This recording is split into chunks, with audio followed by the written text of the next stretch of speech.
Assalamualaikum warahmatullahi wabarakatuh. Selamat pagi. Om Swastiastu. Salam sejahtera untuk kita semua.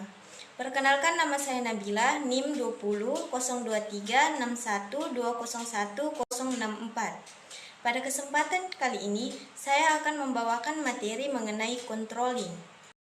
Definisi controlling atau pengendalian manajemen.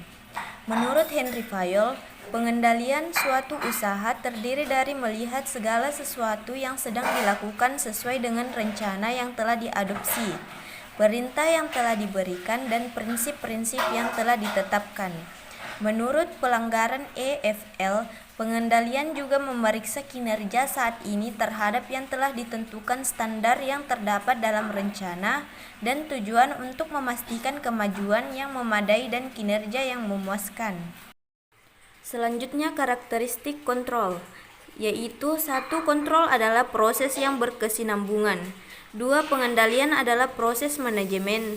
3. Pengendalian juga tertanam dalam setiap tingkat hierarki organisasi. 4. Pengendalian juga melihat ke depan. 5. Pengendalian juga terkait erat dengan perencanaan. 6. Kontrol adalah alat untuk mencapai kegiatan organisasi, dan kontrol adalah proses akhir. Selanjutnya, tipe-tipe pengawasan, yaitu 1. Pengawasan pendahuluan atau feed forward control atau steering control, dirancang untuk mengantisipasi masalah-masalah atau penyimpangan-penyimpangan dari standar atau tujuan dan memungkinkan koreksi dibuat sebelum suatu tahap kegiatan tertentu diselesaikan. Kedua, pengawasan konkuren atau concurrent control, yaitu pengawasan yang dilakukan bersamaan dengan pelaksanaan kegiatan. Ketiga, pengawasan umpan balik atau feedback control, mengukur hasil-hasil dari suatu kegiatan yang sudah diselesaikan.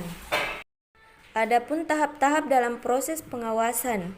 Pertama, tahap standar adalah suatu satuan pengukuran yang dapat digunakan sebagai patokan untuk penilaian hasil-hasil. 3. Bentuk standar yang umum. 1. Standar-standar fisik. 2. Standar-standar moneter. 3. Standar-standar waktu.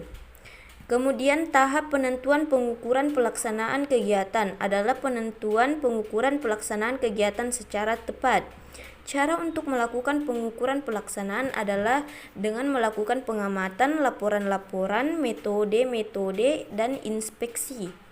Kemudian tahap pembandingan pelaksanaan dengan standar dan analisa penyimpanan adalah perbandingan pelaksanaan nyata dengan pelaksanaan yang direncanakan atau standar yang telah ditetapkan.